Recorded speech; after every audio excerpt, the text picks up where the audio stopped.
Jump into the mothership. Jump into the mothership. Jump into the mothership. The couch guy thing is essentially there was a video of a girl on TikTok who surprises her boyfriend, like they were long distance in college, and like she decides to surprise him and shows up, and he's like having a gathering with friends. And she showed up, and it's like this big surprise, and everyone in the comments is like, we don't like how your boyfriend reacted, so we're gonna cancel him. Like basically, no, they were like, he's cheating on you. You're a dumb bitch. Like you don't understand that he's cheating on you. Because they didn't like his. They're like, look at the position of his hand where his phone is. Clearly, he was sitting next to two girls, and he moves his phone barely. It's like a blur. He like moves something to one of the other girls. Right. Yeah. Maybe he doesn't like surprises. Yeah. Like, Also, I don't know. Yeah, some people just don't like that. I don't know if I would like that either, because you want to emotionally prepare for something if you haven't seen someone in a while. And you're on camera in front of all the, like, it's just, and it's also like, if he was cheating on her, why does she need hundreds of thousands of people on the internet to tell her? Like, that is a horrible way to find out. If that is the case. It's horrible. And like people got on his case, but like even like big creators that I like and respect just jumped on a bandwagon and started.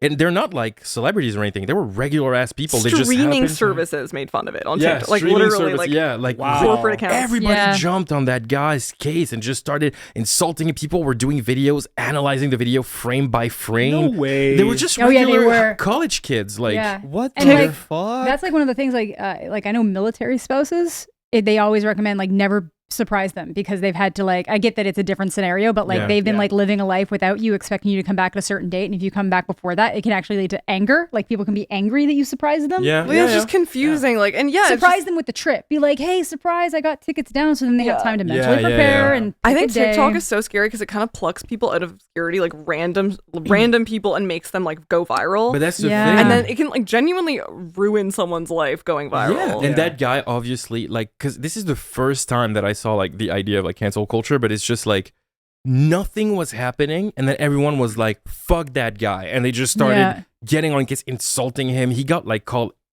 every name in the book, and obviously he's gonna try to defend himself. So he tried to be like, hey, you guys don't know my relationship, like I don't understand what is happening and everything. And it's like, oh, okay, now you're just gaslighting us, you're just gaslighting. You're so fucking manipulative. This guy just got his ass kicked because they didn't like the way he reacted to a surprise in a like 30-second video. TikTok is scary because people consume it like it's like Netflix content, but it's like these are real people's lives, and like they'll look at friend groups and be like, you need to diversify that friend group, and it's like, what do you want them to do? Go get a token person of color to join their friend group to curate their friend group for TikTok? Like that's not healthy either. Like you're not watching a Netflix show. Like these are just real people in real life. There are reasons. Like it's just. That's fucked. No, it's horrible. That's a whole other level. And obviously, friend group diversity, I'm not saying that's a bad thing. It's just weird to comment on a real person's like. But seriously, you don't know who their other friends are. Who the hell are you to just like comment on my life, and like you're seeing like a snippet of it, like 30 seconds. And you assume my entire personality as a human being. There's so many videos of girls getting ready, or like one girl dancing and her friend is just like on her phone, and everyone's like, you need to drop your friend because she is fucking toxic. Like she does not support you. She does not pass the vibe check. And I'm like, dude, you don't pass the vibe check. If you pass the vibe check, you'd be out with people not on TikTok. I find it so scary. I think going viral, because you go viral by accident too on TikTok. You're not trying to go viral because the algorithm is built to just push things to as many people as possible, and the second one gets traction, I think it's so dangerous. It's very scary. And like the thing is, like there's also people go on the dumbest rants on TikTok, and like for some reason they just get so much support for saying the stupidest shit.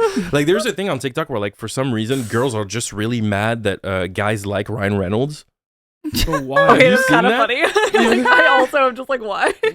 I've gotten to that point. Like I'm just like, really? But I don't know. He's just. It's not like I don't have that big of an opinion on Ryan Reynolds. I think he's cool, whatever. Yeah, he looks but like, an there's awesome a girl guy. who made a rant. She's so angry. Oh, she's like serious. She is so angry. She's like, this guy's not for us. This guy's not for us. This is for you. Okay, this is not what you want. This guy's just a dream of the male gaze, and it got like 3 million likes, and girls in the comments being like, "Fucking preach! Oh my god, you're such a queen." Honestly, that's kind of hilarious. But like, it's, kind of I find it funny, but I'm just like, that's such a weird thing to get angry about. No, I would be angry about it, but I feel that way about like Harrison Ford. Like all of the guys I've like whatever dated in my life have had the biggest thing for Harrison Ford, and I'm like, he is a man made for men. Like that is a man's man. How can you hate on Han Solo? It's not the character, it's just finding him sexy. Like, I don't know, he's fine. Sexy. No, but I think it's like men, like there are just some male actors who genuinely like appeal to men so much. Yeah, I think it's maybe it's a charisma thing. Yeah, I don't know, it's interesting. Because I find that about Ryan Reynolds too, actually. Because Ryan Reynolds, I just feel like he just seems like a cool dude to hang out with. Oh, like, dude, he's just effortlessly funny and like stuff like that. I just find my male audience, I think it's so cute when male audience, like straight cis male audiences, kind of like love this like one man in a way that like kind of teeters on like. But is that a bad thing? No, it's not. It's cute. I'm so lost about the anger because that's a thing on TikTok. I think it also helps with getting viral though. Like the more emotional, the more emotionally aggressive your videos, the more like people are gonna like. Okay, well, yeah. If you're just like, I'm not defending like getting angry about something. Like the way people get angry over it, it's always this dumbass conversation about the male gaze and the female gaze, which is like people. What I hate on TikTok is that my whole channel. No. But like I still don't understand that whole concept. People female talk, gaze, male gaze. Well, people talk as if like they talk on behalf of everybody. That's the thing that I hate. It's like you're gonna see one guy that are like, "Alright, girls, listen. This is what God wants in a relationship." And it's just like, no, that's what you want. Yeah. But you're speaking on behalf of all men. Yeah. And then women are going to do that. Like, men, you've got it all wrong. This is what we really want on a first date. This is what we really want. It's like, no, that's kind of what you vibe with. But like, it's not going to be, it's almost as if different people are attracted to different things. You've never heard that men are from Mars and women are from Venus? Yeah. You've never heard about that? No. Yeah, it's true. It's true. It's true. Wait, men are from Mars and women are from Venus? Yeah. Yeah, famously. Yeah. Okay. That's what kids used to say like in elementary school. Oh, okay. No, I've never heard of that. Men are from Mars and women are from Venus. It's a book. It's a famous book. I'm your Venus. Whoa. Are we rolling? Yeah, we've been rolling for like 5 minutes. Holy shit. All right. Well, hello, everybody.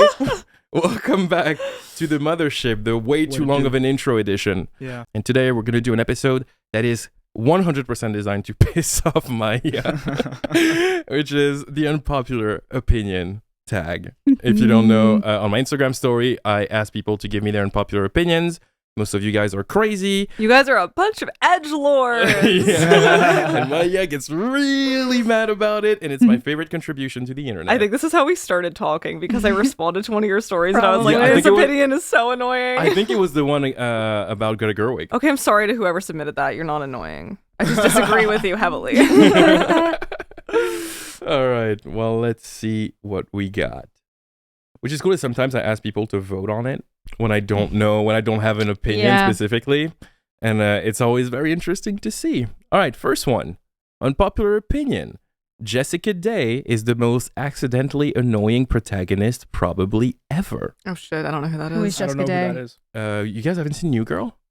Oh, that's her name? Jess, yeah. Jess New Girl. Jess is the new girl. Who's that girl? Yes. It's Jess. I hate how hopeful she is. She's annoying. That is the She's most annoying. millennial thing you've ever said. Sorry, on what's your show. channel name? I'm sorry, I hate mine too. That wasn't supposed to be one of the only times I was recognized in person, he asked me if I was, this guy at this bakery asked me if I was Zooey Deschanel, and I was like, I do have bangs and brown hair, so maybe he does think I'm Zooey Deschanel. So I was like, no. And he was like, Zooey Deschanel, the YouTuber? I was like, no. Yeah. Very embarrassing. I think she's supposed to be annoying. She's like a twee, like annoying, hopeful, innocent. Yeah. Like, no, totally. That's her whole immature. character. Yeah, but I think a lot of people genuinely just don't like her. Yeah. I mean, that's fair. I didn't like her at the time. Yeah, my personal opinion is not that she's necessarily annoying. It's just that she's supposed to be the main character, but she quickly becomes the least interesting character in the entire show. I never kind of like that, though. She kind of gets... I feel like she... Yeah. Do you know how much better Grey's Anatomy would be if they had let that happen to Meredith? So, like, if that's what had to happen to New Girl, good for you. How far did you get in Grey's Anatomy? Until McDreamy? When the thing happens with the SUV. That's it. You got a season for me? No, I have no idea. So many things I just happen. know that. I just know. No, everybody who's watched it. Well, I don't want to spoil it, but like something happens with an SUV or like a vehicle and a car. Out of context, that was really funny though. Yeah. McSteamy, McDreamy, the thing. One of them, one of them's McSteamy. One of them's McDreamy. No sense. Patrick, whatever the main, whatever Patrick. whatever the Patrick Dempsey? Bateman. Patrick Bateman. Dempsey FDR fame. is McDreamy, I think. I think he's McDreamy. So whenever the thing happens with McDreamy is when I was like, you know what? I don't need this anymore. Yeah. Very fair. Like, Very fair, yeah. Well, I asked people because I say, okay, bold statement. What are your thoughts? And out of 3,000 votes, 50-50. On Jess? On Jess, yeah. I grew to like her over the years. I understand why she is a thing. Yeah. It's fair, I guess. I don't know. I always liked Cece better. Yeah. I said that was my unpopular opinion, that I think Cece is one of the best characters. Oh my gosh, she's so boring. Canadian really icon. Nick. Canadian icon. Nick kills it. Nick is cool. I hate Nick and Jess together, but as characters, I like them a lot. They're so annoying. I love Nick by himself. They're so annoying. Nick is so funny. Yeah. If you cook, you got your cookie. I love all the supporting characters. I like her too. I like them all. I like them all. Yeah, Schmidt's fucking. They have a good dynamic. Jesus, Schmidt is a legend. I Winston. love Coach. He's not there enough, but I love Coach. Coach is so extra for no reason. That scene where he's like coaching kids, and then he's just sat over a breakup, and he's just like, "You don't even know me, kid. I got bitches on deck." I'm just like, Jesus. God, I haven't seen it in so long. Yeah, I know. It's a fun rewatch. Yeah. It's a very fun rewatch. It's such a fun binge. All right, next one.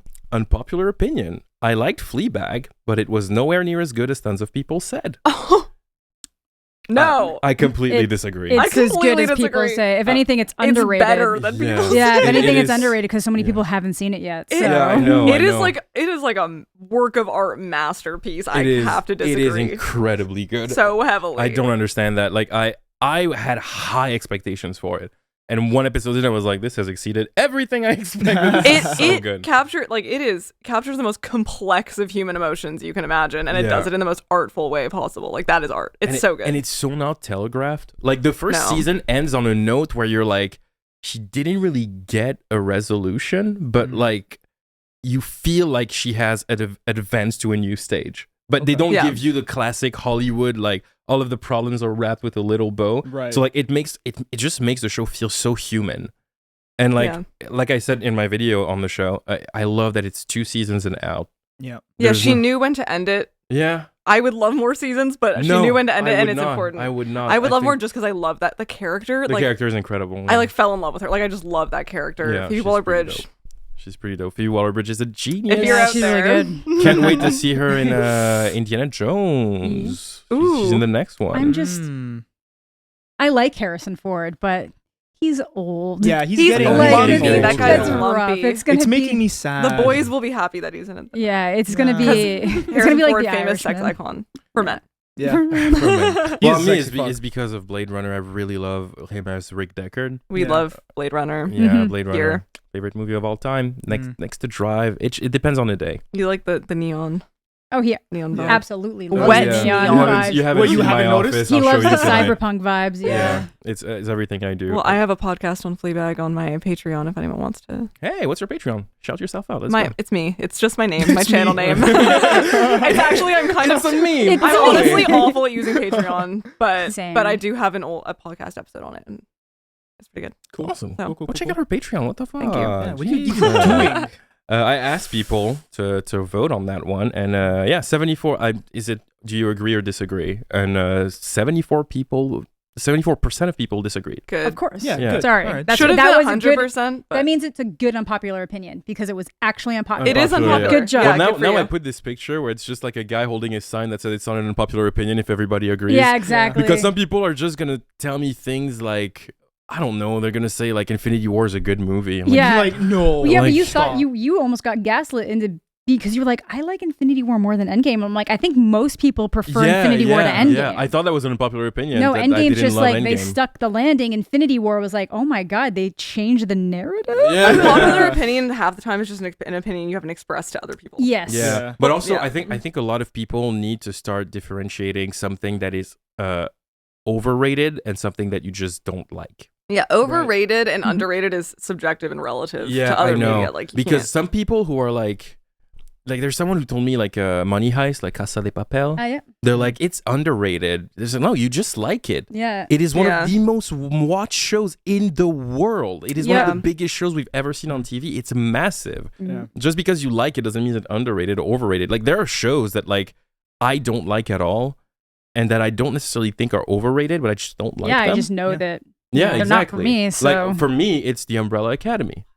Which makes I haven't seen sense it. 'cause it's so good. Everyone I good. know in Toronto works on it though, because like everyone I know is in the film. I know there's a Yeah. kid from I Degrassi on or it. something. One of my favorites from Degrassi, Who? Jake, whatever, the guy who played Craig, the guitarist. Oh yeah, Who was yeah. that Craig? guy, Craig was the So many guitarist who he had a bipolar storyline. Yeah, I I remember feel like I'll probably. He's really remember cool. if He I was saw him. like He has a Craig recognizable Manning. face. He lived with Joey for a while because his dad was abusive, so he was living with Joey. Yeah. Hmm, it'll come back to me. It's if I Jake see him. something, not Jake Abel, but because that's a different guy entirely. But Jake something. Jake. I love, either way, Zuli. happy for you. Jealous. Yeah, but I like that you chose that. Yeah. but yeah, for me it's the Umbrella Academy. I don't like it. I love it. I've watched it and I just didn't connect with it. I stopped like connected 4 or with 5 episodes in, but I told myself that I need to revisit it. But dude, you totally need to. yeah, I will do. But It just might not be for you, but it's It for just me. might not be for me. But like, Oh, it's a show yeah. that I can look at it and be like, I understand why so many people like it. It makes sense. Yeah, that's But at the fair. same time, It's not for you. I don't like Westworld, and I do think Westworld is overrated as shit. The first season, though. Unpopular opinion. I don't know. It's the name of the game. No, I think a lot of people have said that like I haven't seen it. It nosedives after the first season. I haven't watched past the first season because I I was feel like the first season mainly blew up because of that one twist. It's a great twist. no, I still but, think like, the show is really I captivating. think it has like world class acting. Everyone is so good in this show. Anthony Hopkins. Anthony Hopkins and and I love her. Oh my god, she's in 13. Evan Rachel Wood. Evan Rachel Wood. I Yeah. love her. She touched my shoulder once. What? Where? Sundance. Humble She was in brag of Kajillionaire, the and it was bad week. because I said, you did such a good job. And she was like, oh my God, but I looked. So I think she was like, oh, consent. And I was like, no, you can keep it there. Keep it there. across Evan Rachel Wood of Across the Universe fame. Yes, of course. Yeah. I think Yes. 13 fame first. Oh, I love Across the Universe. That's fine. No, but 13 fame first. Oh my God, 13. 13. Also Okay. Catherine Catherine Hardwicke Hardwicke. and Nikki Catherine Reed, Hardwicke. And Nikki Reed, who is Rosalie. the famous duo. Yeah. Nikki Reed, married to Damon Salvatore. So funny. How you Hot. That's a doing? hot couple. Yeah. What the hell? That's not fair. That's not fair. It's That's just not fair. no. That shouldn't happen. Like, Too leave good some looking. charisma for the rest of Yeah, us, seriously. please. All right, next one. Ah, this is where Maya gets angry. Oh God. Unpopular opinion. Lady Bird fell victim to the hype. It's a good coming of age movie, but it's not exceptional. I actually agree with that one. I'll leave you the floor to scream if you want. I don't know. I just think I'm just tired of people saying that Greta Gerwig is overrated. Yeah. 'Cause I just think that's really annoying and Yeah. dismissive of the genre of coming of age movies. I agree. to be I honest. love coming of age movies. I like Lady Bird more that I watch it. I don't know what it is. It's it like, gets better every time. yeah, because at first I watch it and I was like, God, she's terrible. But then you're like, oh, that's the point. No, that's the She's point. supposed- She sucks. It's one of those things that I was watching it, and then my ex came in as the ending was happening, like as it was kind of like getting towards the end, and then see, if you can tell somebody that's around you is not vibing with something, it starts Yeah. messing with your mind. So when Yeah. I watched it again alone, I was like, I like Lady Bird. It seems like a very honest telling of like a Sacramento teen, or just like a lot of different teens. It's semi-autobiographical, and it's also Yeah. like I just feel like with female directors, like, and I do this as well, but like we really expect them to depict like universal girlhood. Yeah. Like a lot of my friends I've talked to have Yes, been like, that's oh, very but that's true. just not my experience. Like, But everybody that's has. not. It's like everyone has different experiences, but the basic human emotions of Lady Bird can be felt by everybody. Yeah, like it doesn't absolutely. need to just be for teenage girls. It doesn't need to just be for like white middle class teenage girls like she is. Yeah. Not even. Right. I just think she's kind of like lower middle class. Well, yeah, but like. it's still, yeah. It's No, I agree. and like the mother-daughter dynamic doesn't have to be like the exact one that Yeah. everyone has, but like I had like rifts with my mom because like I don't know, she was Yeah. just like a thing. Like that happens a lot Yeah, Oh, of the as a time. So like teenager, that Yeah. starts big I feeling had a surprise. major fight with my Nowhere. mom Yeah. right before I went to university. Like it was like horrible fight. Like we didn't speak for a while, Oh, and wow. then it, like and watching that movie, like we watched it together and cried, and it was like Oh, it's, Yeah. to me cathartic the and movie is shit. like so important. I think it's beautiful. Yeah, I And think it just so, too. annoys me that people dismiss it as like just a okay coming of age movie Yeah. because No, I do think agree it is that worthy a of. good. The problem for me, I think, is that when that person says fell victim to the hype, and I agree in the sense that like when this movie came out and you heard people were talking about it like it was reinventing cinema, and like Mm. they were really hyping it so much that I went in being like, this is gonna be the second coming of Christ and shit. And then Yeah. I sat down and watched it, and I was like, I was good, but I felt really underwhelmed. Yeah. And I've watched it since, but it is a really good movie, and that I think does not get enough That's credit. the problem Yeah, I with think the at this point Oscars it's- train. Yeah, it's Yeah. swung back. That's why I love Celine Sciamma when Portrait didn't get put up by France for an Academy Award. She was like, oh, fine by me. I know I made an amazing movie and now I don't have to do the pony show. Yeah, you don't have to do the Tonight Show. And then you don't, because I feel like the second anything gets too popular, everyone's like, oh, does it deserve that popularity? Yeah, exactly. Like, look what happened to Parasite, you know? Yeah, to which? Parasite. Like, what happened to Parasite? Yeah, exactly. It's like, oh, it's not that great. It's like, Parasite is good, Parasite's very good. Parasite is very good. Yeah. It's an amazing movie. Yeah. But I do think Lady Bird, I think it has a lot of merit that I think people just like being, like, it's fine if you didn't like it. Yeah. But, like, you cannot like the movie. There are many elements of it that are worthy of praise, and that I understand the criticism it's really about well how written to me. It's overwhelmingly white, and but if that was her reality, but like if she lived in Sacramento in like a pretty white like what are you gonna area, do? Like, throw in a token character just to say, look. People were mad at the scene where she says to her brother that like he got into school because of like affirmative action, basically. But it's like that's not a moment that we're supposed to be agreeing with Lady Bird. It's one of like, the this many. Bitch is so spoiled and selfish and like ignorant. Like, so, characters are allowed to have flaws, and like she's flawed the entire fucking way. She is petulant. She is like, so it's like, why do you like that's not Greta Gerwig has a history of being in these kind of like mumblecore like hipster white movies, and like that's fine. Noah Baumbach is then equally deserving of praise. Her like, and he never gets criticized. Yeah, exactly. And like she's made 2 films. Marriage Story in the future. Very white, very white, and I did not see a single person. But I just feel like media made for teenage girls all of a sudden has to be the number one thing that we advocate for all aspects. Yeah, but then if you put too much in, it's like, oh, they're doing it on purpose. They're going over the top to hit it, and I'm like, what do you want? What do you want? I just think if like we can ask more of her, like I think she could have more diversity in her films going forward. But it doesn't need. We don't need to say that her past films are bad because necessarily. It's not the only level of critique that we can wage at something. No, but I think the problem is that people will find that one thing that they don't like about a movie and just ignore all the rest and be like, this is bad because of that one thing. But like we'll ignore a lot of good shit that has been done as well. Her next movie is a Barbie adaptation. Though, I know, I saw that. With Margot Robbie. So funny. So weird. So weird. You said Barbie, I was like, Margot Robbie? I trust this project. Margot Robbie. Yeah, Margot Robbie. You gotta trust in Margot, man. Wolf of Wall Street vibes, bro. Oh, well, I mean. She's someone who's looked 30 for like 10 years, and I mean that as a compliment. Really. Like she's looked as a hot 30-year-old for like 10 years. Yeah, a sexy woman. Yeah, just a sexy, perfect, like just aged woman, and she's not aging in either direction. Like I'm like, good for you. Good for you. We're the same age, so I'm like. But I do agree. I think like we can criticize Lady Bird for not being diverse enough, but I don't think it's the only reason to say that. I don't think that like it not being diverse enough is a crutch to be like, well, this movie is absolutely abject and like terrible. Therefore this movie is bad. Yeah, exactly. I do think that we can have both. Both things can exist. Nuance, people. Yeah, there's nuance. Learn about it. Yeah. Hey guys, this episode has been heavy so far. You know, unpopular opinions, that's a lot, man. Mm-hmm. You know what's not an unpopular opinion though? Is that Adam and Eve is the #1 online adult store in the world. The #1. And thankfully for us, they're sponsoring this podcast. You know, so like right now, if you go to adamandeve.com and you use code MOTHER, you will get 50% off of one item and also free shipping in Canada, in the US. And also, because it's not over, because this is Adam and Eve we're talking about, baby. You know what I mean? Every single penny they make, 20% goes to fight the spread of HIV around the world. That's pretty good. That's amazing. Pretty awesome. Good. You know what I mean? We need more of that. Not an unpopular opinion. At all. Thank you, Adam and Eve, for doing that. So, remember, adamandeve.com, use code MOTHER for 50% off of one item. And of course, free shipping in the US or Canada. I can't believe it.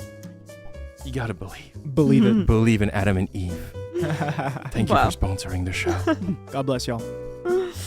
Okay, next one. Unpopular opinion. Stranger Things is very much overrated. Oh God, are these all gonna be overrated, underrated? Probably a lot of them are that, but I tried to find more things, but some just because I know they're gonna piss you off. What if I feel like Stranger Things leveled itself out? Like it was like up. It just got mediocre. And then people kind of like leveled out their expectations to a place, especially where it's been so long since the last season. I think it's kind of. Oh yeah, it's kind of done. Yeah. I just think season 1 is so good. Perfect television. It was so inventive and so like I said this. The child acting's amazing. Yeah, like I said this on another episode, but like Stranger Things kind of got the idea that like instead of all these different studios try to capture on nostalgia by using the same characters over and over again, Stranger Things managed to capture like that feeling because they were like, let's go after the feeling. Yes, we're going to take homages from different places, but it's new characters, it's a new story. Yeah, we're not just going to make it a new E.T. Yeah, exactly. Which it looked like from the trailers. Like the van flips, and I'm like, they really clearly pour. They do, absolutely. They kind of drip in the little stuff, and like, but they do it well. But it's one of my favorite seasons of television ever. I love rewatching season 1 of Stranger Things. It's so good. Season 2 to me feels like a solid continuation. It's just not as good, but it's a solid continuation, and I like what they do with it. It starts, but season 3 I have a hard time with it. The first time I watched it, I was like, cool, I'm vibing with that. I vibed it. But then I rewatched it, and I was like, it kind of fucks with some characters a little too much. I said it before, but they completely ruined Hopper in season 3. Oh yeah, everybody says they completely ruined him. Who had a good video about that? Pop Culture Detective had a video about like the dangers of nostalgia. Like Hopper's like 80s masculinity, like it's like Magnum PI, even with like the Hawaiian shirt and like, you know, all that stuff. The way he just becomes this angry asshole. Which goes completely just against so they can have, everything they were setting up with his relationship with Eleven in season 2 about how like he was truly like father figure. Like he's like, you know, sometimes I get scared to lose you and all that stuff. Like it's really like good, and they completely kind of threw it out the window for the sake of but like remember that 80s character, right? Yeah, and then it really felt like so they could have that really impactful letter. So that it would feel more impactful of like, sorry, I've been so the way that I am, you know, and it's like, you didn't have to go that far with him though. Like, and I feel like the show lost its mystery and it has no stakes now. Like, that's what I said last time, but like the second you try to convince me that a bunch of kids can like go in and out of a secret Russian facility, like it's nothing several times. No one's there to honestly, stop them. We need more just one season shows. Freaks and Geeks, that shit was so good. My so-called life, like just end it after one season and it'll be good forever. That's what depressing a little bit too, that some of those shows end after one season. Freaks and Geeks, but I had a feeling that would have gotten bad. But it would have after a while. I think that Stranger Things, there's a rumor that Stranger Things was meant to be an anthology. That makes so much sense. And that essentially because season 1 became instantly iconic, so they were like, oh, we're gonna continue not that. Use it's always the studio being like, you gotta continue that story, dude. And I wish it had been that, because even if the following seasons had sucked, we would have had a complete story that would have been insane. Right. You know what I mean? Because the ending of season 1 is perfect. Yes, everyone is like, no, but like they had to continue because he vomits the fucking no, that's such a good like it's like a good cliffhanger. Yeah, it's enough. A nice horror. It's a taste. Kind of, you don't. It's not like giving you a shit ton. Yeah, right? you don't. So. I don't need that to be like developed further. Really. Yeah, absolutely not. Yeah. So Stranger Things overrated. I don't know. I think season 1 is perfect, and the following seasons just have not been as good. But I still think it's a good show. Yeah. I don't know. I like the vibes from season 3. Like it's flawed. I love Robin. But I love Robin is great. Robin is such an amazing addition to the group. Robin is great, but and like the new like friendships that everyone has. Like Steve is now like friends with like the younger kids. I like his vibe with Dustin. Steve. I don't know. Like I understand what you're saying about the whole like Russian. Thing, you know, like I'm sneaking in and all that. I like the mystery of season 1 because the mystery. It's scary. It is. Exactly. Because season 1 is like it's like you don't know what's happening. You don't understand what is this other and then, like, dimension. The stuff happens with Barb, and you're like, oh my god. Oh yeah, Barb. That shit gave me nightmares because I don't watch any horror movies. Justice for Barb. Justice for Barb. That girl killed my girl deserves better. No, but then she was in that really horrible fucking Sierra Burgess as a loser movie, and I was like, fuck her. She deserves to die. Oh yeah. It's called. Yeah, it's based on Cyrano. Yeah. So it's called Sierra Burgess is a loser. It's a loser, and I literally my video is called "She Really Is One." Oh, that's what I have seen that one. So bad. It's really that's an awful movie. It is. So I was like, never mind, Barb deserved it. No, I'm joking. No, Barb's great. She did not deserve that. She got the axe. She got the axe for it. Done. Next one. Unpopular opinion. The Devil Wears Prada is the most basic, average movie ever, and I don't get the hype. In what world? Why? Why is it like? Let's just leave the floor to Maya. Here you go. Attack. Okay. Well, I don't usually like saying I have a favorite film, but if I were to say I have a film that I have watched the most in my life, it's The Devil Wears Prada. I think it's like one of the most like smartly executed movies ever. It really is. It's very smart. Like it's so smartly executed. All the costuming, first of all, is fucked up. Like it's amazing. Yeah. The acting is amazing across the board. Everyone's so talented. And it's just a really interesting observation about the industry. Like I think it's so you don't get a lot of career like industry films really, and I think it's interesting to just have a film about a girl and her career. Yeah. And like what the implications of that are coming out of college. Like I think it's so cool. And it's a really her good boyfriend movie. being the nightmare. Like, her boyfriend is the nightmare, and then like just seeing also like the dragon lady stereotype and like what being a woman at the top, like a girl boss, really like what that is, does. and like the implications on your personal life. Like I just think it's such an interesting movie. I really don't is. understand, especially for the time. You didn't see that too much at the time, and it's really. And I think it's so subtle in the way that it's good that it's easy to write off as just like a blockbuster, like whatever big. No, but I think because movie. that person says basic, but I think the reason why you can call it basic is because it's become so iconic. It's so iconic. And it's just the norm and it's so now. digestible. Like it's just easy to watch. Like, it's easy to watch. I just feel like that was probably something that seemed very basic when it came out, and then it's just like when you watch it again, you're like, no, this is actually doing a lot. Like this is putting a lot of weight for women in career work and like your own personal goals and like the things you might have to sacrifice and like what's worth it and what's not. Yeah. And like support from the people around you. And the fashion industry too, just like getting a glimpse into like what that does to people, what it is, and like also how much, and like the importance of it in a way as well. Like I think that's so cool. Yeah, like the way she like drops it down and it's like this color is this and like all of these different how things. The trickle down works. And also Meryl Streep on that Voldemort shit. Meryl Streep, that's her best role of all time. That is her best role. Like I think Sophie's Choice, whatever. Devil Wears Prada. I think one of her most underrated roles because the season was a bit unnecessary, but in Big Little Lies season 2. I actually haven't seen it. She had no right to be as good as she was in this role. Holy shit. She has a scene where like I don't want to spoil it, but she has a scene where she has to scream, and it is one of the most terrifying screams because it's not trying to be scary, but it's just like, and she scares kids. It's crazy. She is so good. So evil. Oh my god. She's so talented. She is very talented. I genuinely think she is the greatest actress of all time. Genuinely. It's like Daniel Day-Lewis, Meryl Streep, and you know who I think is going to make that list eventually? Timothée Chalamet.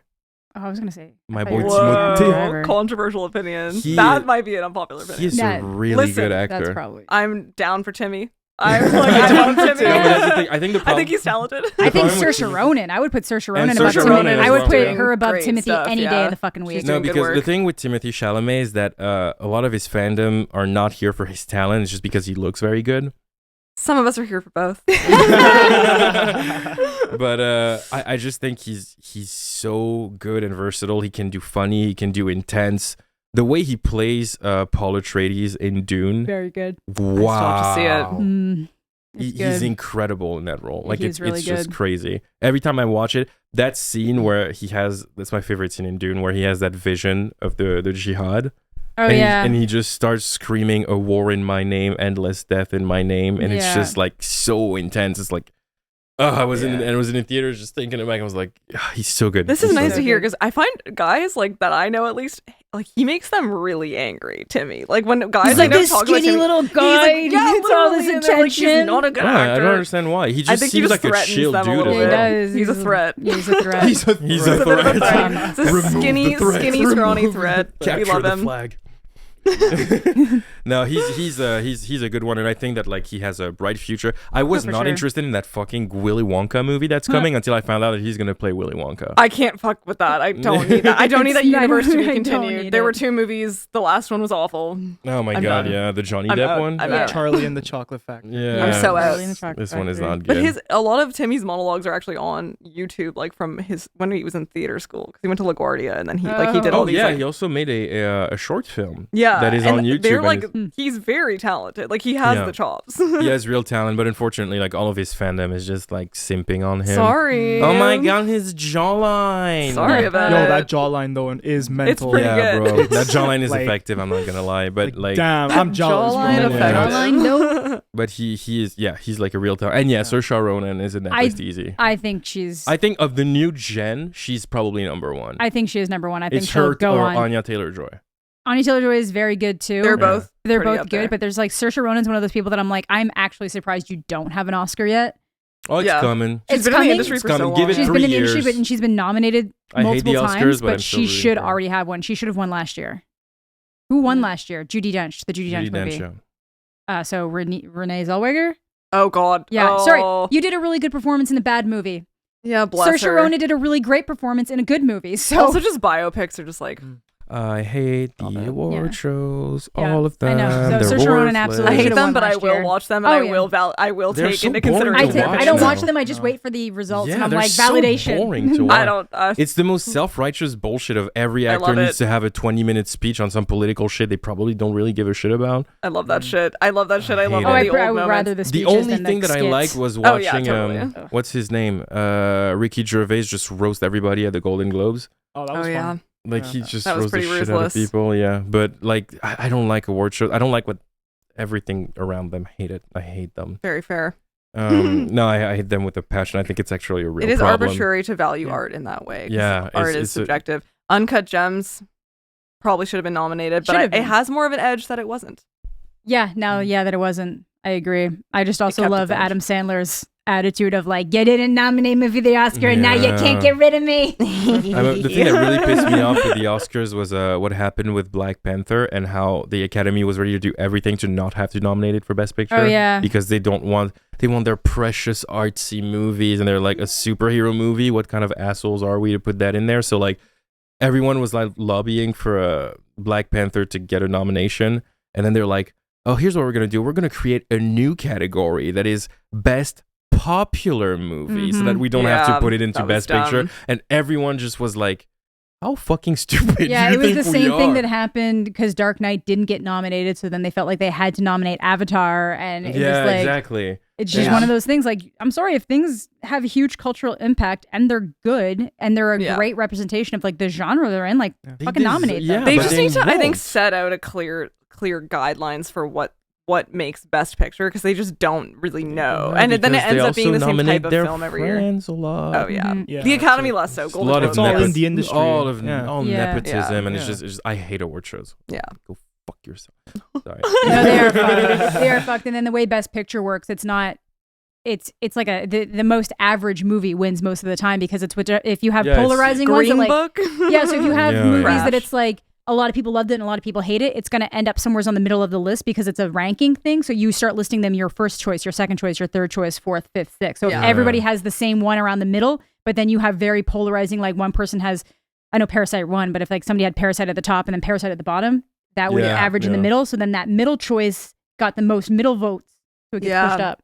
I let them back into my good books after Moonlight won, though, because I was like, if that shit doesn't win, I'm going to be completely honest. I am somehow one of the minority that I was more emotionally hit by La La Land, so I was like, I would have been happy if La La Land won. I don't know what the fuck is wrong with me. Screaming at the TV when I thought La La Land. I was so mad. I don't know. I just love Moonlight I only watched so them much. both after that happened, so I was like, well, let's see which one should have won.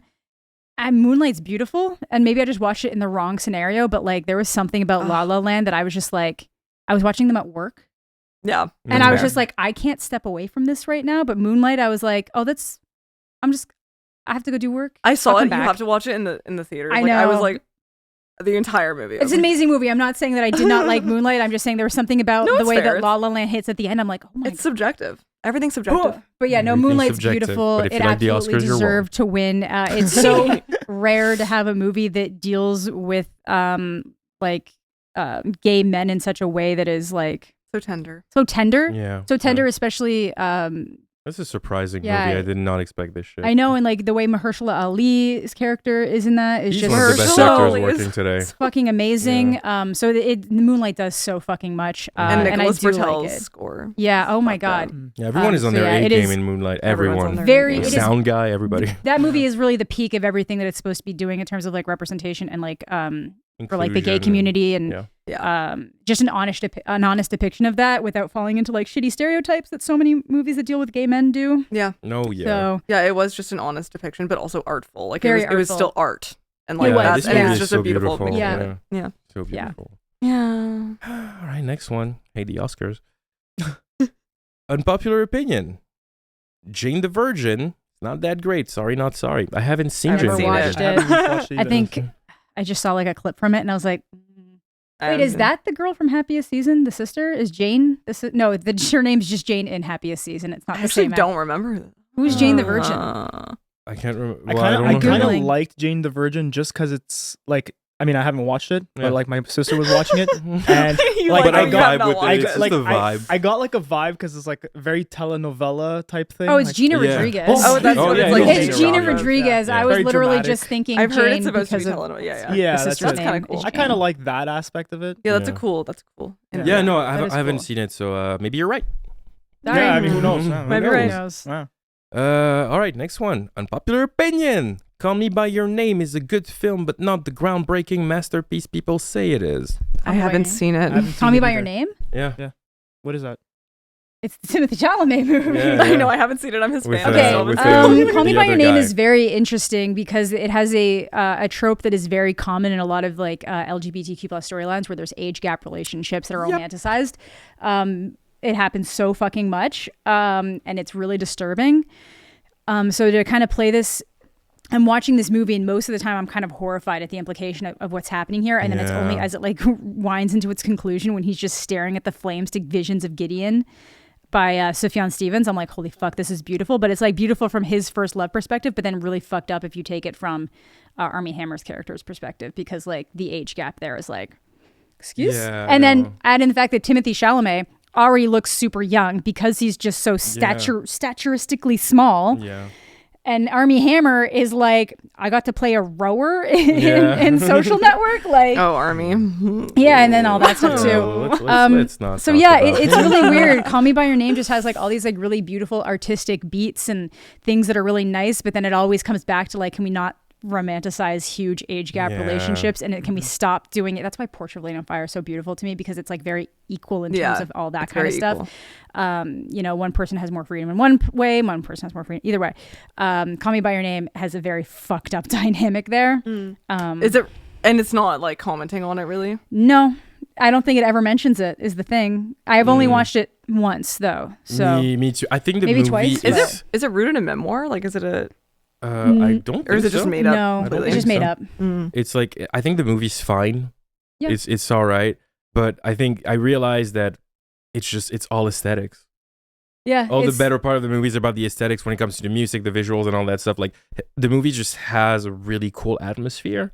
Yeah, and then but it does Which have I that think gut-wrenching deserves its own kind of Yeah, absolutely. grounding. Yeah, I do not think it's a masterpiece. I wouldn't say that. No, and then like the gut wrenching ending to me is where it really like, fuck, oh my god. Yeah, it's rough. I have to Just watch sitting it there. probably. Oh, you That's should. rough. You should. Like I'll Watch watch it again. Not the and- comforting movie you're looking for Yeah, right it's now. not but like- comforting. I Oh, also, it's fun. I also personally felt while watching it, I didn't get why they were into each other.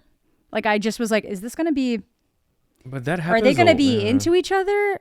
Yeah, it Was there just doesn't no make chemistry? a lot It of just sense when you felt. really think about it. It felt like there was no chemistry until there was suddenly like so much. It was Yeah. like none Oh, until they true. were like together. It's none until somebody's like jizzing into a peach. Like, Oh, I forgot about that. how do you forget the peach jizz and then somebody eats it? Like, Yeah. Okay. Oh yeah, no, it gets. That's some kind of movie That's we're what talking about. happens. cinema. I've heard all about the Cinema. peach, but I didn't know what Cinema. Yeah, happened. and it's like it's a bigger commentary on things, and the book kind of fleshes it out a little bit more of like what it's going for. But there's no denying that in the moment you're kind of like, This is weird, is he friend. going to eat it? Oh no!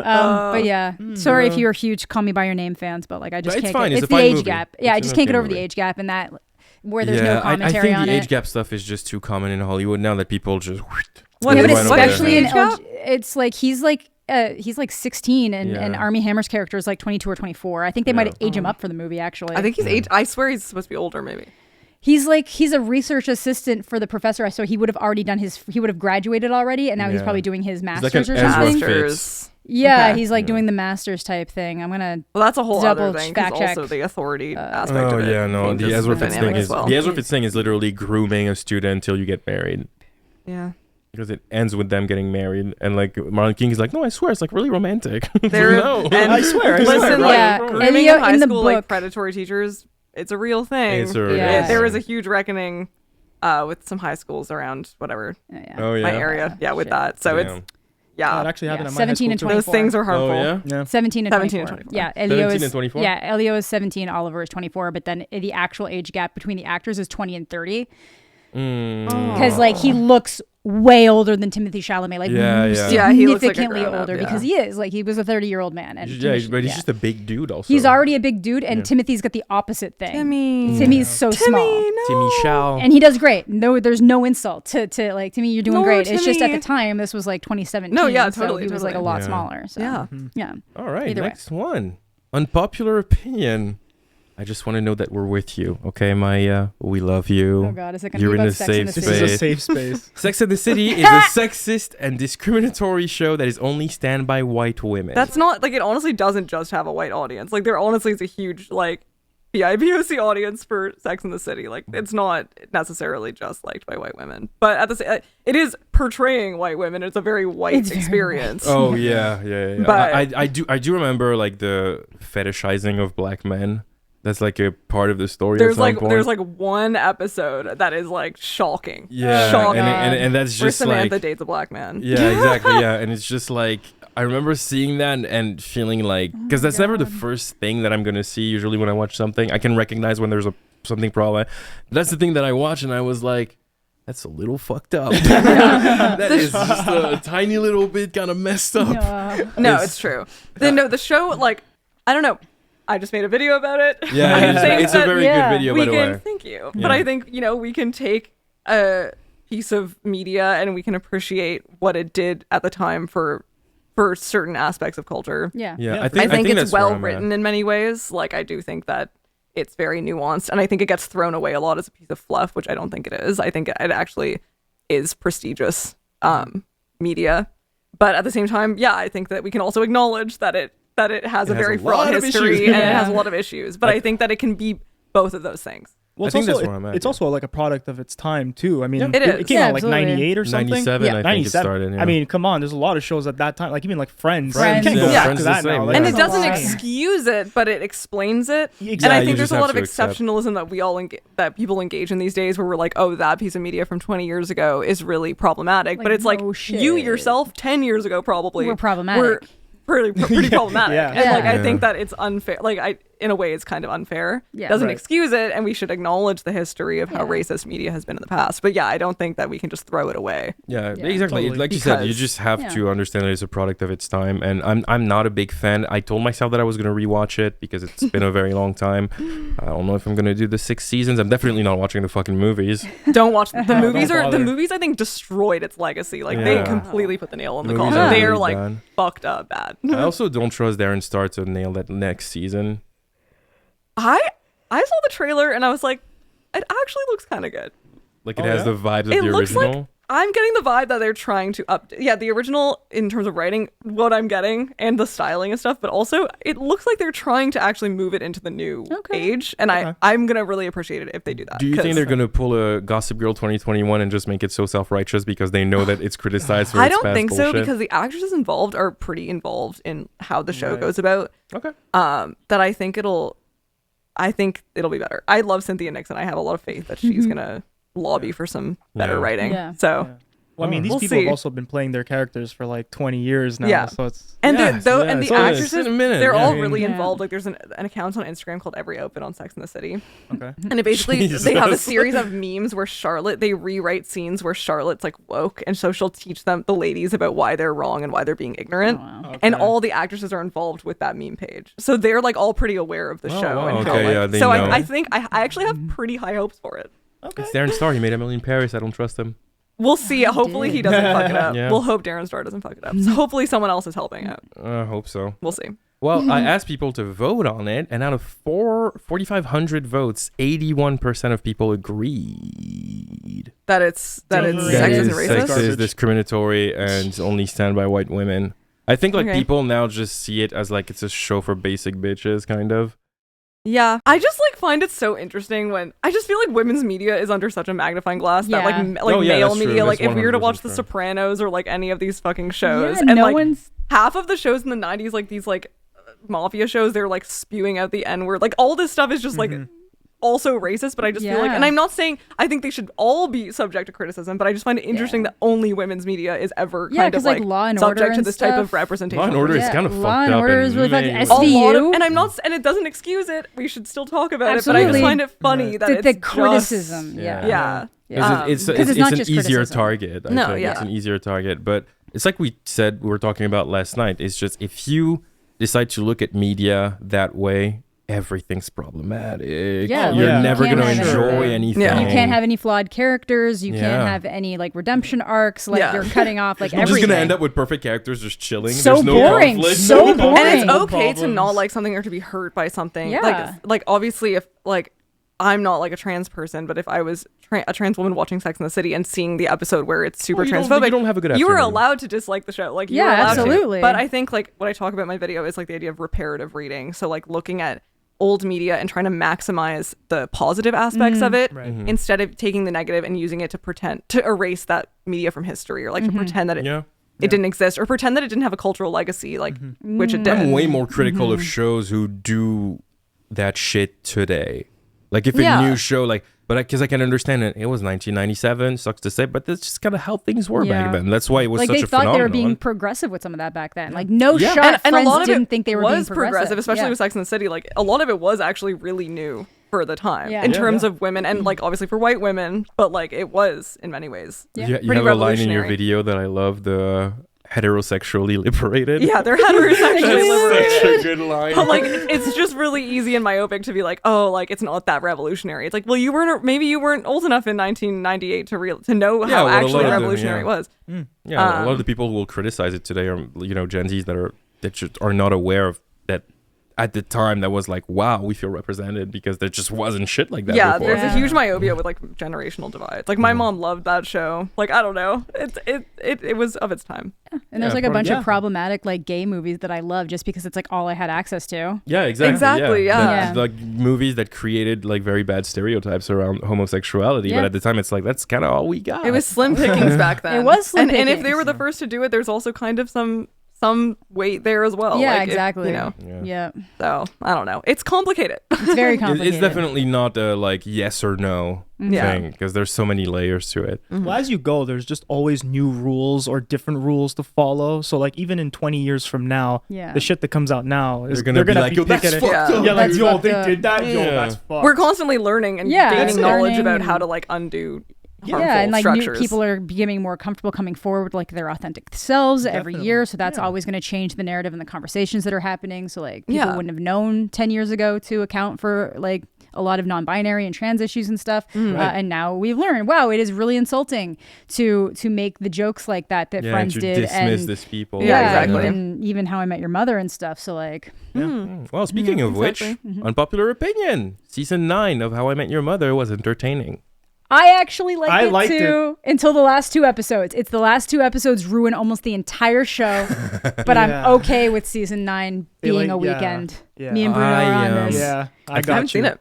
You haven't seen it, Your Mother? It's really good. I actually tried to watch it and then I had trouble. That's fair. Some people just can't do the laugh tracks and stuff, but just like the type of comedy it is. But it's like it actually was not shot in front of an audience. Oh, they would shoot it like a normal show. That's and then most screen it. Most newer sitcoms. Most sitcoms of the last like 15 years. Probably, it's a lot of work to get an audience in for every episode. Yeah. Because I know like the Big Bang Theory and everything, they would do it in front of an audience every time, right? Oh my god, I hate Not that show. every time, I don't think. Maybe most of it. Maybe it was. I don't know. That show makes no gives way me a because headache. that show always has the one guy who does the laugh. Oh yeah, it's always the same one. So that is the most visually unappealing show I've ever watched in my life. Like it is so ugly. The sets are so ugly. The Big Bang Theory is so ugly. I agree with you. But it's the most like because 90% of the budget is just for the main actors. Yeah, well, it wasn't when it first started. They were making like $1 million an episode at one point, right? More. Oh no, they actually got They actually got a pay cut to give it to the supporting actors because they wanted to yeah, but they were still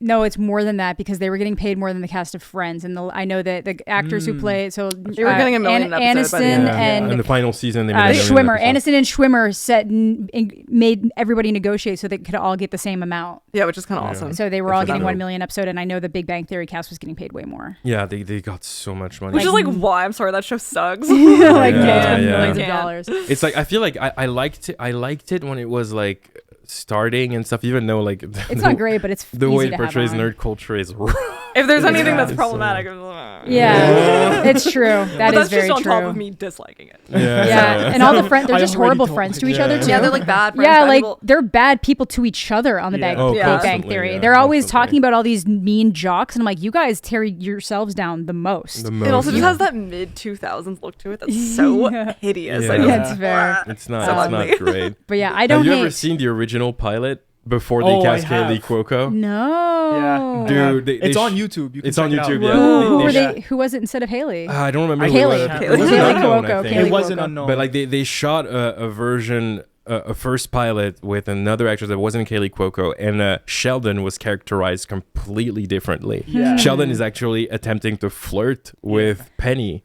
Oh, so like a Wolowitz character. Kind of, because they didn't exist. There wasn't Roger Wolowitz. Right. They were created afterwards. And it's so and all weird. three of them lived in like the same apartment. Yeah. It's so bizarre. So they were That's wild. It's so bizarre. And they ended up reshooting it because like that pilot does not work. Do you guys watch 8 Simple Rules with Kaylee Cuoco? Oh, I did watch that. Yeah. But then John Ritter like literally died and then they had set. to have like the episode where it's like you're saying goodbye to your fictional father, then you have to deal with your like real this real person. They literally like kill him off on the show. They're like he got hit by a truck or something horrible, and he like died. Well, he was in a couple of different shows when he died. Like even in Scrubs, they had to like take him off. Take him off. So tragic. Anyway, so off topic. But yeah, How I Met Your Mother. I get it's annoying that they ended up in a situation where like the studio kept being like, you get another season, and then it was finally like, I guess this last season we make the wedding weekend. We make it the wedding weekend, and then everybody has episodes in 3 days was just such a rough. bad idea. Still had decent time with it. I don't hate it until the last 2 episodes. So basically, I rewatched this show twice in the last 4 years, and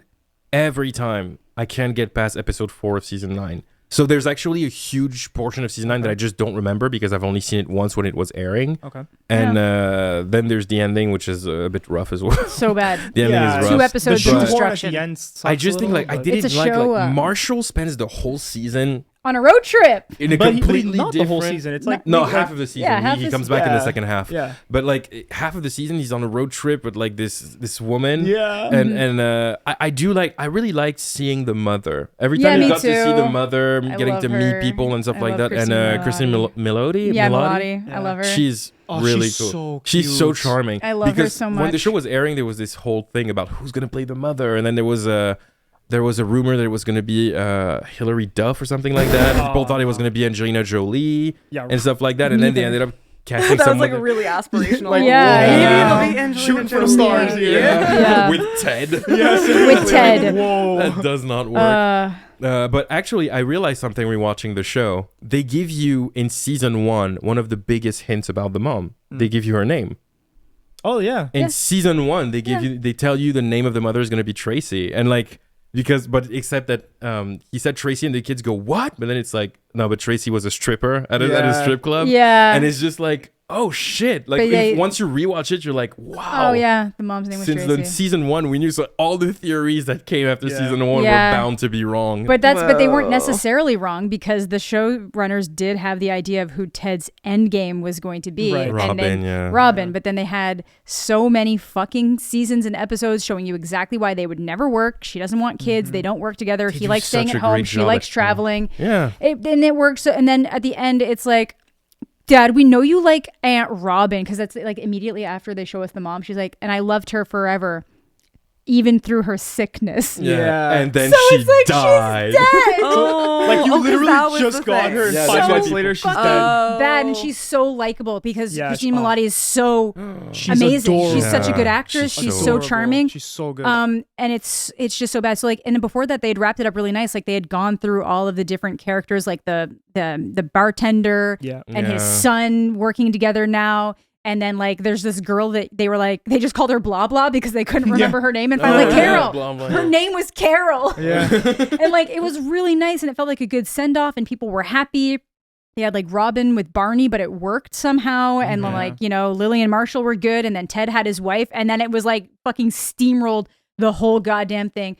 Robin and Barney start fighting a bunch. They get divorced. Robin's miserable for years because she decides she wants Ted back. And this is all happening in like 20 minutes. Oh shit! That's awful. So the shitty. entire final season is about the wedding between Robin and Barney. And like they did such a good job at closing the chapter of Ted and Robin with a perfect little bow. Yeah. When you accept that finally they're just friends, they tried and they understand that it didn't work, and like he allows her, like he lets her go. Yeah, because she even says, I don't love you. It's mentioned so many times. It says like, I think if you don't know by now, you know that I'm not the one. And she's like, you're not the one. Like, and then it's like, psych. No, but like the fact that the whole season was about their wedding and their relationship takes such a huge place. Yeah. And then the finale starts and it's like, by the way, they got divorced a year later. It's so fucked. It's like, why is it so hard for people not to fuck up finales? Because they had their idea when they thought they were maybe getting 3 seasons, and then they had to stick to it. Like every single show. Like a part of the ending was shot in 2005. So that the kids would look the same. All the scenes with the flashbacks with the kids were filmed at the same time. Right. Okay, I was going to ask about that. But there's a way to work around that. Like, they apparently had a few different endings. This was just the one that they were like most committed. It's so that's so smart that they like kind of filmed a bunch of different endings. They fucking derailed the whole thing, and like the only reason I'm like kind of okay with it is because like even like Ted has like that thing where every time he like breaks up with someone or whatever, he has to write down on a yellow like legal pad why they broke up. So whenever he has that thought, he like goes back to read it, and like in season 6 he reads it and he's like the only reason we broke up was because Robin's not ready for a relationship and she doesn't want to have kids. That's big reasons. Those are big reasons. No, totally. He still has kids. But he has his own kids. Doesn't matter. She doesn't want to be a mom. They're still young. Okay, guys. Teenagers. The Eclipse is the best Twilight movie. Okay, we'll give you that one. I'm sorry. No, because Robin also acknowledged she didn't love him because that was said so many fucking times. It makes sense for him to still be like, but her. He's a hopeless romantic, and she does not deserve him. But no, he doesn't deserve her. They don't deserve each other. They don't deserve each other because Robin they're not is not right great for each either. other. They're both assholes. She deserves somebody who's down for the kind of life she lives, which is what she got until they ruined it. And then he deserves someone who's totally down for the whole like, I want to live in a house, I want to grow old together, I don't want to travel, I wanted this. Yeah. No, the mother was perfect. They both got what they wanted from other people, and then once they're like done and happy, they're like, okay, well. No, because that's what I mean. They made her miserable within one season because they made her and Barney not work together after all. I don't know. That's what everyone was aged up like what, 10 years? No, that's what I mean. So she's miserable. Yeah. She's miserable from the time they get divorced to the time that till Ted gives into it, which is like 16 years later. Yeah. Do you know how fucking horrible that is? So you make this a strong, independent career woman miserable fuck you. Yeah. Fuck you. It's rough. It's so rough that they did it in like an episode. This got so real. They should have done like the wedding thing for like the mid-season finale, let's say. No. And then like the other half of the season would be like what's going on now. I just think that ever a way to make that work. It should have, because essentially the ending was so controversial. They ended up in the DVD releasing an alternate ending, which ends the moment he meets the mother. They introduce each other and everything, and you see them like kind of have like their moment on the sidewalk where she's like, that's my umbrella, and he's like, no, that's like no TM Ted Mosby, and she's like, no, Tracy, I can't remember her last name right now. Okay, sounds like I have to watch it. You should. Either way, and like it's just then they derail it, they ruin it because all they had to do was be like, "Is your dad telling this story again, kids?" And then just fucking bail out. It felt very cheap. Yeah, it's so cheap. It felt very cheap. They should. Yeah, that's actually really good. They should have done the same thing they did with Stella, but with the Tracy. Mom for real. Yeah.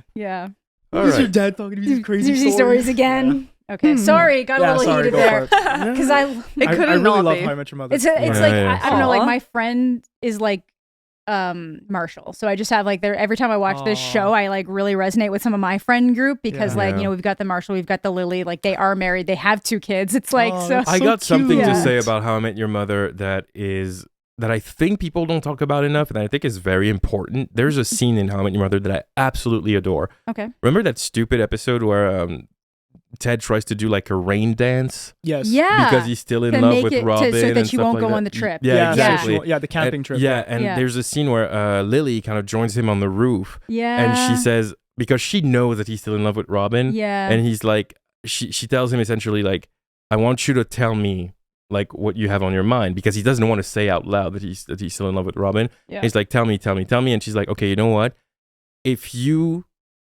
I'll tell you the horrible thing that I think if you tell me yours. Yeah. And then she tells him, sometimes I wish I wasn't a mother. Yeah. And like she talks about how, because I think that's something that's never talked about enough, about how mothers can struggle, you know? Yeah, like because your husband can kind of still do all his stuff most of the time, but no matter what, you were locked into having this like baby growing inside you for 9 months, and then that baby is relying on you. And the way she expressed it, it's really, and she played it so well, because like what I love about How I Met Your Mother is like it's funny, but when it wants to hit the dramatic moments, it's really good at it. Oh, bro, and so like good.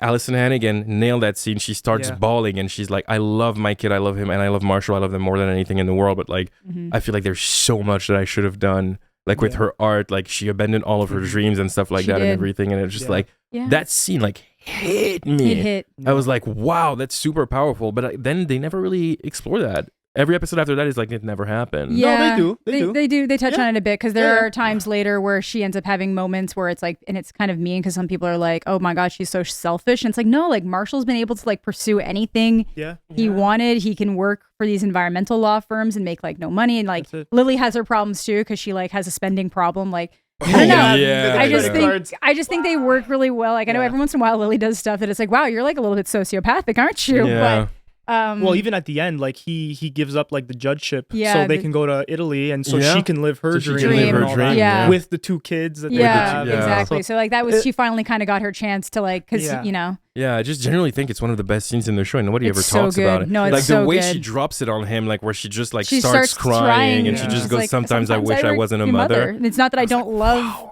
Marvin, but like, you know, it's, I feel like my entire life has become about him, and you lose your identity in your kids, and like it's wow. Yeah, and that's probably something that most parents don't talk about, because like it sounds horrible. It's taboo. It's taboo. It's gonna sound like, oh, you don't love your kid. Yeah, but like that's not. I love my kid, but I loved me back then. Well, that's one of the reasons why I love How I Met Your Mother, because I mean, even if you haven't gone through a particular experience in your life, I feel like that show does such a great job at like putting you through all the beats of like what you would go through in a typical life, and like all the lessons you should be learning, or like anything that you haven't learned yet. It's that you really can, amazing. When I love it for that. When Barney has a relationship with Quinn, the stripper, and then there's an entire episode where like he wants to go out and party all night, and then everyone's like, dude, we just want to go home. Like it's starting to be really late, and he's like, you can't go home, we got to party, and like then you realize that it's because his girlfriend is a stripper, and when he's working, it's actually bothering him, and he can't just be alone with his thoughts because he's gonna freak out. I love the flip, because first it's all like, my girlfriend's a stripper, and he's like, yeah, we get it, man, stop bragging about it. He's like, no, my girlfriend's a stripper, and he doesn't mean it in a way that he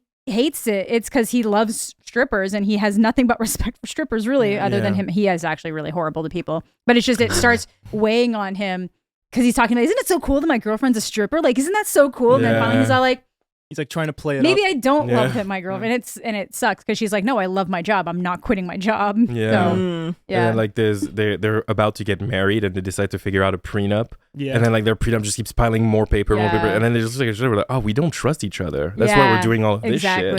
And they break up because of that. It's really the autumn of breakups. The autumn of breakups. Yeah. Oh my god, are we dealing with the autumn? Oh my god, sounds like we're in the autumn of breakups right now. Oh my god, and I'm the one that survived. You made it out. Damn. You made it out. Yikes. Unpopular opinion, Lily Collins is an awesome actress. She's just ruined her reputation because of Emily in Paris. I don't know if she's ruined her reputation. I don't think. Okay, here's the thing. Because of my video on Emily in Paris, everybody thinks that I hate Lily Collins, even though I say in my video that I like her. Lily Collins, I adore Lily Collins. She's great. And she is actually a really talented actress. But she's just always in not so great projects.